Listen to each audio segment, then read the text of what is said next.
Welcome to public TV news. బులెటిన్ల ముందుగా headlines. Anakapalli ఫార్మాలో ప్రమాదం.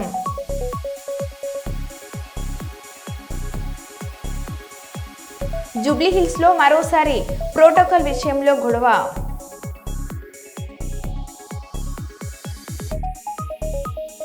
ప్రయాగ్రాజ్లోని త్రివేణి సంగమం వద్ద సైబీరియా నుంచి వచ్చిన వలస పక్షులు.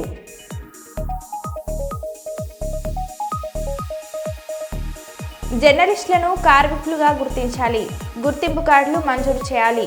జర్నలిస్ట్ అధ్యక్షులు మీసాల రామస్వామి. బీజేపీ వరంగల్ జిల్లా ఆధ్వర్యంలో జిల్లా పార్టీ కార్యాలయంలో రాజ్యాంగం యొక్క ప్రచార కార్యక్రమం గురించి వర్క్షాప్.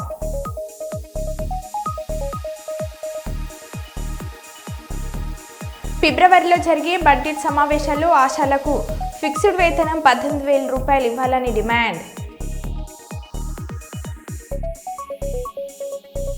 నూతన గ్రామ పంచాయతీ భవన నిర్మాణ పనులకు మరియు స్టోరేజ్ కమ్ ఆఫీస్ బిల్డింగ్ ప్రారంభోత్సవానికి ముఖ్య అతిథిగా హాజరైన మంత్రి సీతక్క.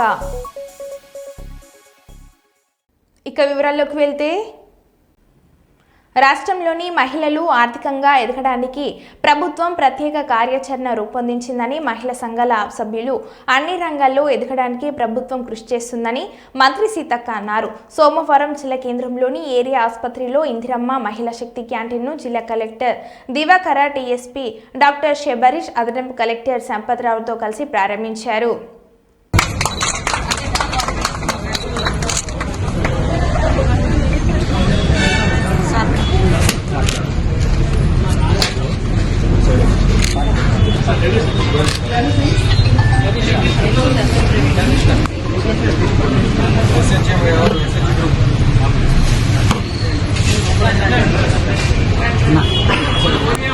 ఇంకో కొబ్బరికి సార్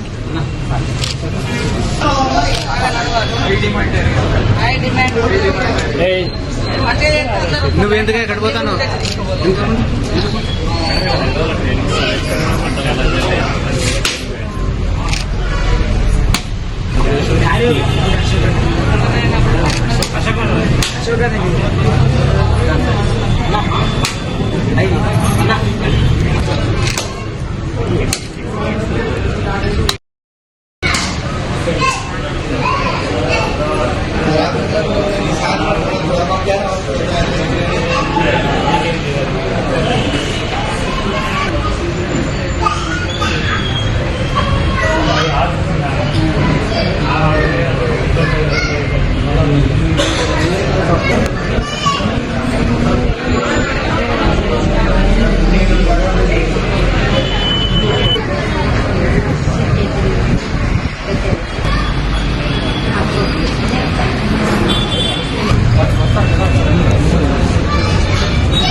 కొంచెం రావాలి అన్న. వాళ్ళ దగ్గర నుంచి తెప్పించాలి. వాళ్ళు కూడా ఎంటర్ప్రైజ్ ఇవన్నీ పిండి వంటలు చేసేవారు. మనం ఇచ్చాము ఎంటర్ప్రైజ్ వాళ్ళ దగ్గర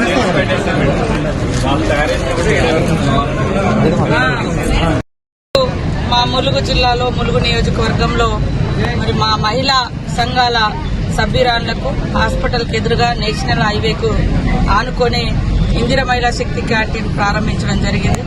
గత 2 రోజులుగా మా ములుగు నియోజకవర్గంలో వివిధ అభివృద్ధి కార్యక్రమాల్లో పాల్గొంటున్నాం. నిన్న మహబూబాద్ జిల్లాలో ఉన్నటువంటి పాకాల కొత్తగూడెం, గంగారం మండలంలో ఆ ప్రాంత ప్రజలకు కూడా మరి మహబూబాద్ ఎస్పీ గారి ఆధ్వర్యంలో మెగా హెల్త్ క్యాంపు నిర్వహించి ప్రజలందరికీ కూడా మరి వివిధ రకాల టెస్టులు చేయించడం జరిగింది.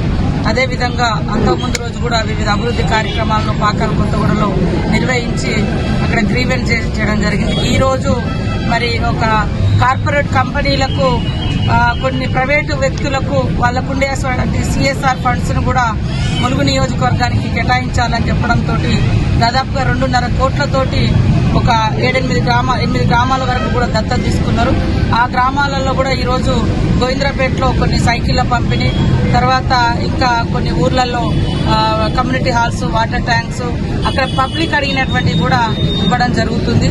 ముఖ్యంగా ములుగు ప్రజలందరికీ కూడా ఒక శుభవార్త ఏంటంటే, మనం ఏళ్ల కొద్ది చూసినటువంటి బస్ స్టేషన్ నిర్మాణానికి కూడా మా పొన్నం ప్రభాకర్ గారు మరి కూడా ట్రైనింగ్స్ ఇచ్చి వాళ్ళకు ఉద్యోగాలు కల్పించడం కోసం కూడా అది కూడా చేయడం జరుగుతుంది. మొన్ననే మరి జాబ్ మేళ కూడా పెట్టడం జరిగింది. పెద్ద ఎత్తున నిరుద్యోగ యువత కూడా జాబ్ కు సెలక్షన్ అయినరు.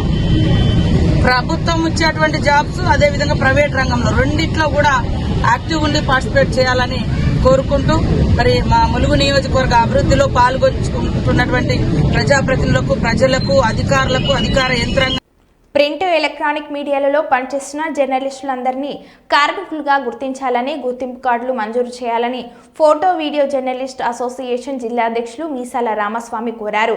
ఈరోజు కలెక్టరేట్ కార్యాలయం, సమాచార పౌర సంబంధాల శాఖ కార్యాలయంలో ఉప సంచాలకులు జయమ్మను కలిసి పాత్రికేయులను కార్మికులుగా గుర్తించాలని వినతి పత్రం ఇచ్చారు. ఈ సందర్భంగా జిల్లా అధ్యక్షులు మీసాల రామస్వామి మాట్లాడుతూ, భారత ప్రభుత్వం పాత్రికేయులు మరియు ఇతర పాత్రికేయుల సంక్షేమ నిమిత్తం వర్కింగ్ జర్నలిస్టులకు ఇతర న్యూస్ పేపర్ ఎంప్లాయీస్ చట్టం 1955ను ఆమోదించి అమలుపరిచి నియమ నిబంధనలను అమల్లోకి తెచ్చారని, చట్టబద్ధమైన వేతన మండలి ఏర్పాటు చేశారని, అందుచేత చట్ట ప్రకారం పాత్రికేయులు, ఇతర పాత్రికేయులను కార్మికులుగా గుర్తించడం అయిందని మీసాల రామస్వామి తెలిపారు. ఈ కార్యక్రమంలో జర్నలిస్టులు చెన్నయ్య, రమేష్, రాజు, సురేష్, రఫీక్ పాల్గొన్నారు. అదేవిధంగా కార్మిక శాఖ వారు వచ్చి గురువారం రోజున సమాచార శాఖ కార్యాలయంలో ఒక అవేర్నెస్ ప్రోగ్రాం ఏర్పాటు చేసి, ఆ తర్వాత వాళ్ళ ఆధార్ కార్డు అనుగుణంగా ప్రతి జర్నలిస్టుకు కార్మిక శాఖ తరపు నుంచి ఈ శ్రమ కార్డు వంటివి ఉచితంగా మంజూరు చేయడము, ఆ కార్డులు వాళ్ళకు ఫ్రీగా ఇవ్వడం అనేది జరుగుతుంది. కనుక ప్రతి జర్నలిస్టు గురువారం రోజున తమ ఆధార్ కార్డు తీసుకొచ్చి ఈ శ్రమ కార్డు, కార్మిక శాఖ గుర్తింపు కార్డులు వంటివి తీసుకోగలరని చెప్పేసి తెలియజేస్తున్నాను. కనుక ఈరోజు మేము సమాచార శాఖ సంయుక్త సంచాలకులు జయమ్మ గారిని కలిసి వినతి పత్రం అందజేశాము. ఆమె కూడా సానుకూలంగా స్పందించి ఇక్కడ ఆవరణ పెట్టుకోండి అని చెప్పేసి అనుమతి ఇచ్చారు. కనుక మేడం గారు కూడా మేము కృతజ్ఞతలు తెలుపుతున్నాము. కనుక ప్రతి జర్నలిస్టు ఆధార్ కార్డు తీసుకొని గురువారం రోజు సమాచార శాఖ కార్యాలయానికి రావాలని, మీరు గుర్తింపు కార్డులు, ఈ శ్రమ్ కార్డు కార్మిక శాఖ తరఫున గుర్తింపు కార్డులు ఇస్తారు కనుక తీసుకోగలరని చెప్పేసి శిరస్సు నుంచి కృతజ్ఞతలు తెలుపుతున్నారు. అందరూ రావాలని కోరుతున్నారు. తెలంగాణ రాష్ట్ర ప్రభుత్వ ప్రతిష్టాత్మకంగా తీసుకున్న ప్రజాపాలనలో భాగంగా ఈ నెల 26 గణతంత్ర వేడుకలో సీఎం చేతుల మీదుగా ప్రభుత్వ పథకాలను లబ్ధి చేసే విధంగా ప్రారంభించనున్న నేపథ్యంలో రాష్ట్ర వ్యాప్తంగా నేటి నుండి ప్రారంభమైన గ్రామ సభల్లో భాగంగా గ్రేటర్ వరంగల్లోని 14వ డివిజన్లో ఎంఆర్ఓ ఇక్బాల్ సమక్షంలో 4 పథకాలకు సంబంధించిన అర్హుల గుర్తింపు, ఇందిరమ్మ ఇల్లు, రైతు భరోసా, కొత్త రేషన్ కార్డులు, ఇందిరమ్మ ఆత్మీయ భరోసా కోసం లబ్ధిదారుల ఎంపిక మరియు వారి జాబితా ప్రక్రియ ప్రారంభమైంది. సభల్లో అర్హత ఉన్న వారి పేర్లు ఒకవేళ గతంలో సమగ్ర సర్వేలో లేని వారు మళ్లీ దరఖాస్తు స్వీకరణ జరుగుతుందని అధికారులు చెబుతున్నారు. నేటి నుండి ఈ నెల 24 వరకు గ్రామ సభలు జరగనున్నట్లు జిల్లా కలెక్టర్ చెబుతున్నారు. భారతీయ జనతా పార్టీ వరంగల్ జిల్లా ఆధ్వర్యంలో జిల్లా పార్టీ కార్యాలయంలో మన రాజ్యాంగం యొక్క గౌరవ ప్రచార కార్యక్రమం గురించి వర్క్షాప్ నిర్వహించడం జరిగింది. ఈ వర్క్షాప్కు ముఖ్య అతిథిగా బీజేపీ రాష్ట్ర ప్రధాన కార్యదర్శి కాసం వెంకటేశ్వర్లు మాట్లాడుతూ, ప్రధాని నరేంద్ర మోడీ 2015 నాడు రాజ్యాంగ ఆమోదం పొందిన రోజున రాజ్యాంగ దినోత్సవాన్ని ప్రకటించారు. అపోహలు సృష్టిస్తే నమ్మకండి. ఇది నిరంతర ప్రక్రియ. రేషన్ కార్డుల ప్రక్రియ అనేటువంటిది నిరంతర ప్రక్రియ. కొంతమంది కావాల్సుకుని ఏంటిదంటే రేషన్ కార్డుల ఏరివేత జరుగుతుంది, రేషన్ కార్డులు తీసివేస్తారు అనేటువంటిది ప్రచారం చేస్తున్నారు. అలాంటిది ఏం లేదు. ఎవరు అర్హులు ఉన్న వారైనా కూడా, ఉదాహరణకు ఇక్కడ హాజరైన వాళ్ళకి ఎవరికైనా రేషన్ కార్డు లేకపోయినా కూడా ఈరోజు ఇదే గ్రామ సభలో రేషన్ కార్డు కొరకు మీరు దరఖాస్తు పెట్టుకోండి. అదేవిధంగా మెంబర్ యాడింగ్ అంటే కుటుంబంలో ఒక పేరును యాడ్ చేయాలి, మా పేరు రాలేదంటే కూడా అప్లికేషన్ ఇక్కడ ఇవ్వచ్చు. ఈ గ్రామ సభ అయిపోయిన తర్వాత కూడా మీరు నేరుగా మా తహసీల్దార్ గారి కార్యాలయంకి వచ్చైనా ఇవ్వచ్చు, మున్సిపల్ కార్యాలయానికి ఇవ్వచ్చు. మీరు ఏ విధమైనటువంటి ఆందోళన చెందవద్దు. ఇది నిరంతరమైనటువంటి ప్రక్రియ అందరికీ సభాముఖంగా తెలియజేస్తున్నాము. అదేవిధంగా ఇందిరమ్మ ఇండ్లకు సంబంధించినటువంటి ముఖ్యమైనటువంటి అదేంటంటే మనకు ఇప్పుడు కులగణన సర్వే జరిగింది. ఆ కులగణన సర్వే ఆధారంగా మరియు ప్రజాపాలనలో ఎవరైతే దరఖాస్తు పెట్టుకున్నారో ఇందిరమ్మ ఇండ్ల దాని మీద ఒక 15-20 రోజులు మన మున్సిపల్ కార్యాలయం సిబ్బంది అందరూ కూడా మన రెవెన్యూ ఉద్యోగులు కూడా కష్టపడి సర్వే చేయడం జరిగింది. సర్వే చేసి అర్హులైనటువంటి ఇందిరమ్మ ఇండ్ల జాబితా అనేటువంటిది మనం ఒక లిస్ట్ అవుట్ చేసుకున్నాము. మన ఏనుమామల గ్రామానికి వచ్చేసి ఇప్పుడు వెరిఫికేషన్లో ఉన్నాయి 3921 అప్లికేషన్లు ఇక్కడ ఇందిరమ్మ ఇండ్ల కొరకు వచ్చింది. మీ అందరికీ తెలిసిన విషయమే. ఇందిరమ్మ ఇండ్లు అనేటువంటిది ఎవరికి వస్తుంది అంటే నివాస స్థలము వారి పేరు మీద ఉండి ఇల్లు లేని వారికి మాత్రమే ఇందిరమ్మ ఇల్లు వస్తుంది. మీరు విచారణలో మీరు అందరికీ విచారణ చేసిండ్రు, లిస్ట్ అవుట్ చేసిండ్రు. అది త్వరలో లిస్టు మా దగ్గర విచారణలో ఉన్నాయి. అది కూడా మేము గ్రామాల వారీగా మేము గౌరవ కార్పొరేటర్ గారి దృష్టికి తీసుకొస్తాం, మున్సిపాలిటీలో పెడతాం, మా తహసీల్దార్ ఆఫీసులో కూడా పెడతాం. ఇది కూడా ఎవరు ఆందోళన చెందిన అవసరం లేదు చేయవచ్చు. అదేవిధంగా చాలామందికి ఒకవేళ ఈ నివాస స్థలం లేదు మా పరిస్థితి ఏంటిది అని అనుకోవచ్చు. అలాంటి వారు కూడా ఏ విధమైనటువంటి అపోహలకు కానీ భయాలకు కానీ గురి కావద్దు. ఎందుకంటే మనకు డబుల్ బెడ్రూమ్ ఇల్లు కూడా మనకు మంజూరై ఉన్నాయి. ఇప్పుడు మన ఇది ఏన్మామల గ్రామం అనేటువంటి వర్ధనపేటలో వస్తుంది. వర్ధనపేట నియోజకవర్గానికి సంబంధించిన వరంగల్ తూర్పు నియోజకవర్గానికి సంబంధించిన మన వరంగల్ మండలంలో వరంగల్లో 2000 ఇళ్ళు మనకు దూపకుంటలో మంజూరైనాయి. అదేవిధంగా మనకు దేశాయపేటలో 200 ఇండ్లు ఉన్నాయి. పైడిపల్లిలో 70 ఇండ్లు ఉన్నాయి. ఎవరైనా జెన్యూన్గా పూర్ వాళ్ళు ఉన్నారు, చాలా నిరుపేదలు ఉన్నారు అంటే ఎలాంటి నివాస స్థలం లేని వారికి కూడా ప్రభుత్వము డబుల్ బెడ్రూమ్ ఇల్లు అనేటువంటిది మంజూరు చేయడం జరుగుతుంది. కాబట్టి దయచేసి ప్రజలందరూ ఇంత పెద్ద సంఖ్యలో హాజరై అనేటువంటి ఒక కార్యక్రమాన్ని ఏర్పాటు చేసింది. ఇందులో భాగంగా మన స్థానిక మండల వ్యవసాయాధికారి అదేవిధంగా అయితే తహసీల్దార్గా నేను మా మండల సర్వేయర్ కూడా మొత్తం మన ఏన్మాముల గ్రామంలో ఉన్నటువంటి ప్రతి సర్వే నెంబర్ను కూడా మనం సర్వే చేయడం జరిగింది. సర్వే నెంబర్లు అన్నింటినీ సర్వే చేసి ఏన్మాముల గ్రామంలో ఉన్నటువంటి అన్ని రకాలైనటువంటి వ్యవసాయేతర భూములను గుర్తించినాం. ఉదాహరణకు మన ఏన్మాములలో కాటన్ జిన్నింగ్ మిల్స్ ఉన్నవి, ఇండస్ట్రీస్ ఉన్నవి. అవన్నీ కూడా గతంలో మనకు రైతు భరోసా తీసుకోవడం జరిగింది. అవన్నీ మేము సర్వే చేయగా దాదాపుగా మొత్తం మనకు 534 నిర్వహించినటువంటి సర్వే ఉన్నది. అందులో మనము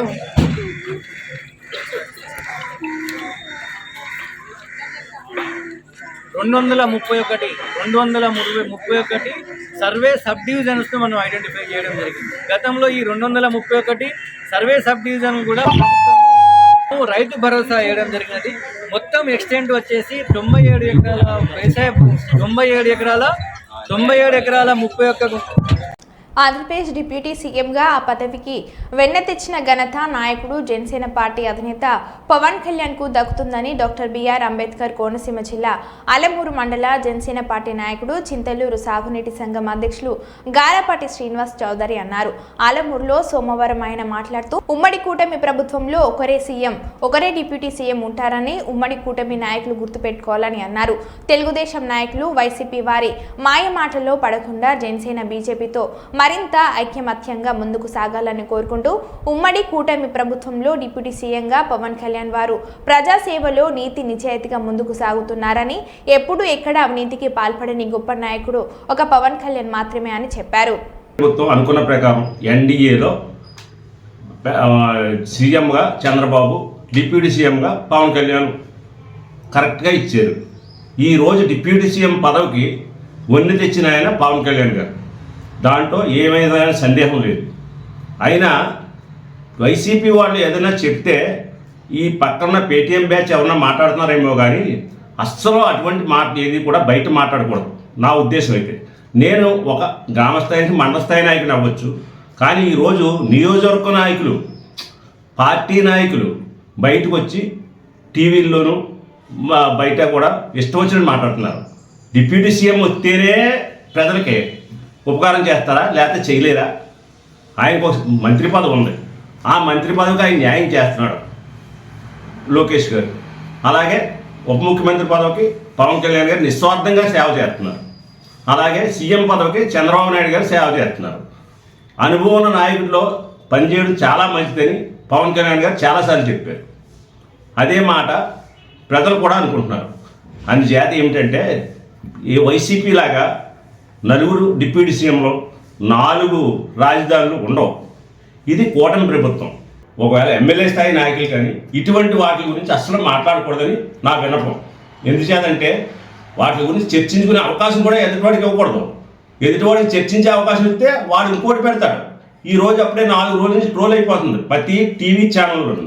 అందుచేత నేను దయించి దీనిలో ఎవ్వరూ కూడా దీని గురించి మాట్లాడొద్దని విన్నవించుకుంటున్నాను. నేను చేతులు ఎత్తి నమస్కారం పెడుతున్నాను అందరికీ కూడా.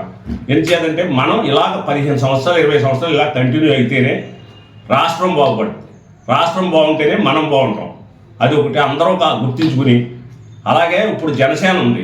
ఇది కొత్తపేట నియోజకవర్గం. ఇక్కడ ఎమ్మెల్యేగా బండా సత్యనారాయణ గారు, ఆయన సమర్థమైన నాయకుడే, నేను కాదన్ను. అలాగే జనసేన నాయకుడు మా ఇన్ఛార్జ్ బండా శ్రీనివాస్ గారు ఉన్నారు. ఆయన పవన్ కళ్యాణ్ గారి లాగా నిస్వార్థమైన నాయకుడు. అందుచేత ఏంటంటే ఆయన కూడా ఏది కూడా కంగారు పడద్దు అంటున్నాడు. భవిష్యత్తులో ఆయనకు ఉన్నత పదవి రావాలని మేము అందరం కోరుకుంటున్నాం. అది మా కోరిక. ఆయన దశను బట్టి ఆయనకు వస్తుంది. ఆయన ఏంటంటే నిస్వార్థంగా పనిచేసుకుంటూ పోదాం, పదవి అంటే అది తర్వాత అదే వస్తుందనే టైప్లో ఉన్నాడు ఆయన. ఆయన చేత ఒకే ఇంట్లో అని అనక్కర్లేదు. ఒకే ఇంట్లో ఇప్పుడు చంద్రబాబు ఉన్నారు, చంద్రబాబు ఇంట్లో లోకేష్ ఉన్నాడు. తండ్రి కొడుకు అంటే ఒక ముఖ్యమంత్రి ఒక మంత్రి. ఆయన ఇయ్యంకుడు ఎవరో బాలకృష్ణ ఎమ్మెల్యే, వాళ్ళ అల్లుడు ఎవరో ఎంపీ. ఒకే ఇంట్లో అన్ని పదవులు ఉన్నప్పుడు ఇది ఒకే ఇంట్లో 2 పదవులు ఇవ్వడంలో తప్పేం లేదు. బండారు శ్రీనివాస్ గారికి ఇప్పుడు నా అభిప్రాయం ఏంటంటే ఎమ్మెల్సీ ఇచ్చి మినిస్టర్ పదవి ఇవ్వాలంటాను నేను. నా కోరిక అది. సీఎం అని వాళ్ళు ఒకరు ఉంటారు, పై మోడీ ఒకటే ప్రధానమంత్రి, ఇది అమిత్ షా ఒకటే మినిస్టర్. వీళ్ళందరూ కూడా ఒకటే కూటమిలో ఉన్న నాయకులు. అందుచేత మీరు ఎవరిని కూడా కించపరచవద్దు. ఒకవేళ ఇంకో డిప్యూటీ సీఎం పదవి ఇచ్చేసినంతలో ఈయన స్థాయి తగ్గిపోతే ఆయన స్థాయి పెరిగిపోతే అనుకోవడం తప్పు. ఎవరికి ఉండే స్థాయి వాళ్ళకు ఉంటుంది. నేను ఈవేళ క్లియర్ కట్గా చెప్తున్నాను. అందుచేత మేము ఈరోజు జనసేన నాయకత్వంలో అంటే మేము ఆ పైన పవన్ కళ్యాణ్ గారు, కింద బండారు శ్రీనివాస్ గారు, అక్కడ పైన ఉన్న నాయకత్వం ఇక్కడ కింద ఉన్న నాయకత్వంలో పనిచేస్తున్నాం. అంటే మేము ఏనాడో పుణ్యం చేసుకున్నాం.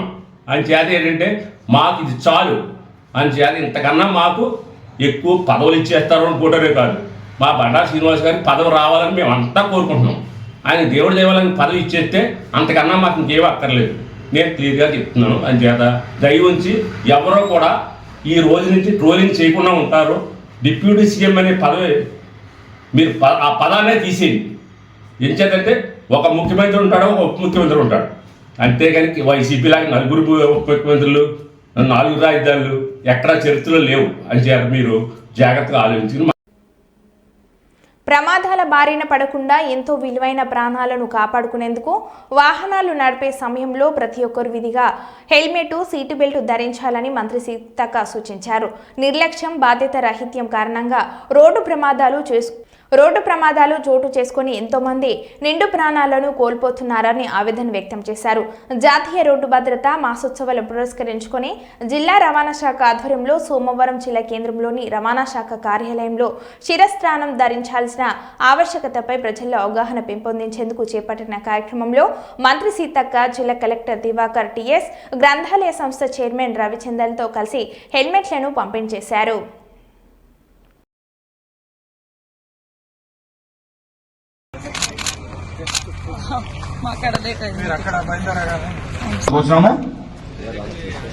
డిఎస్పీ రవీంద్ర సార్ కూడా వేదికపై ఆశలు కోసం కూర్చున్నాము. Please welcome sir.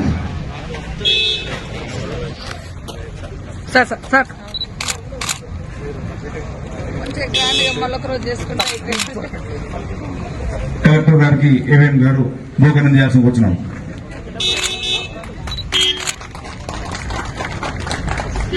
ఫస్ట్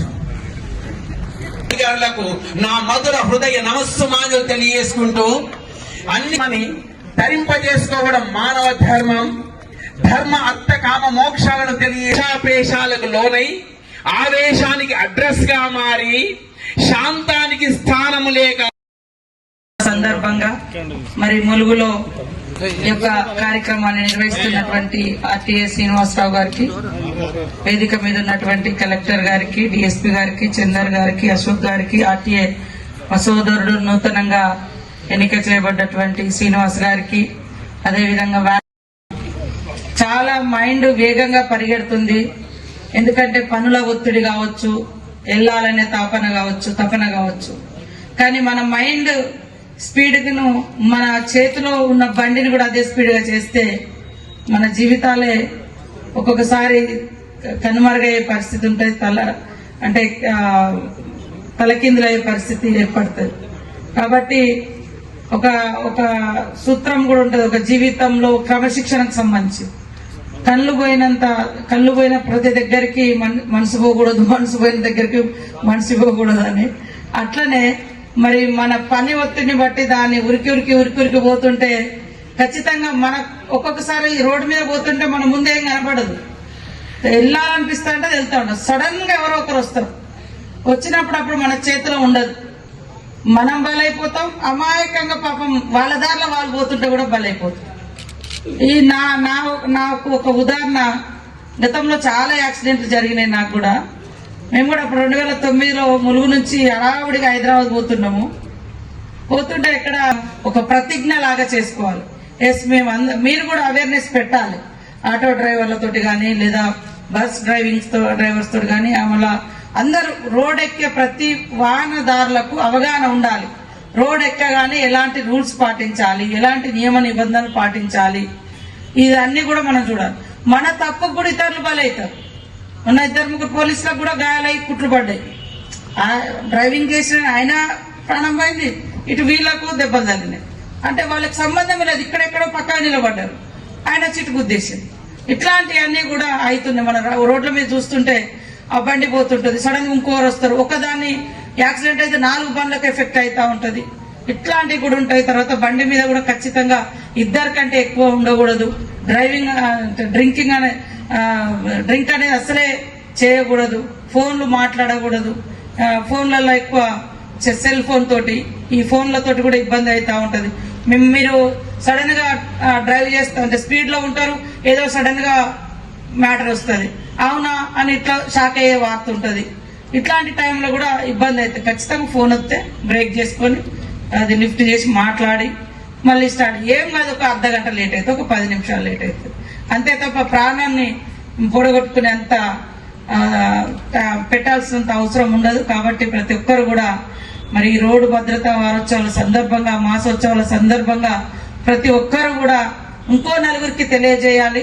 ఖచ్చితంగా ఈ రోజు ఒక్కడే కాకుండా ఎంత మందికి లైసెన్స్లు ఉన్నాయో మన జిల్లాలో, అవసరమైతే మండలాల వారీగా జిల్లాల 2-3 మండలాలకు కలిపి ఒక ప్రోగ్రాం పెట్టి అందరినీ అవేర్నెస్ చేయాలి.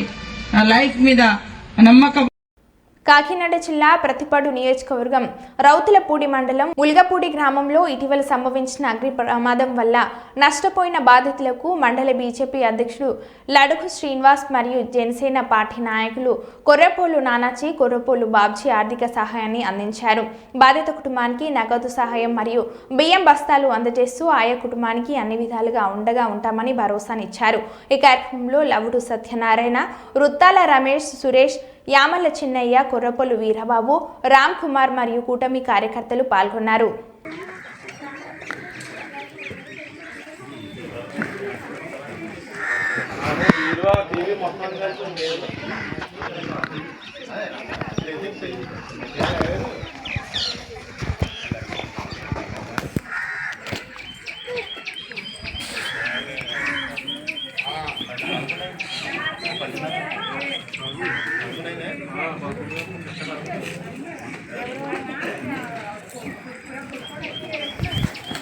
రయగ్రాజ్లోని త్రివేణి సంగమం వద్ద సైబీరియా నుంచి వచ్చిన వలస పక్షులు మహాకుంభ స్నానానికి వచ్చిన భక్తులకు కనువిందు చేస్తున్నాయి. ఈ సన్నివేశం కెమెరాలలో క్లిక్ అయింది.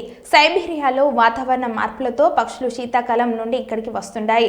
Siberia, Afghanistan, Mongolia, Tibet, Himalaya పర్వతాల మీదుగా అవి ఇక్కడికి వస్తాయి. ఈ పక్షులు ఘాట్లను ఎంతో అందంగా తీర్చిదిద్దుతూ ఉంటాయి. అక్కడ వాళ్ళు పక్షులకు చపాతీ, బిస్కెట్ వంటి శాకాహారం ఆహారం మాత్రమే తీసుకుంటాయని చెప్తారు.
మరో బులెటిన్లో మళ్ళీ కలుద్దాం. Stay tune.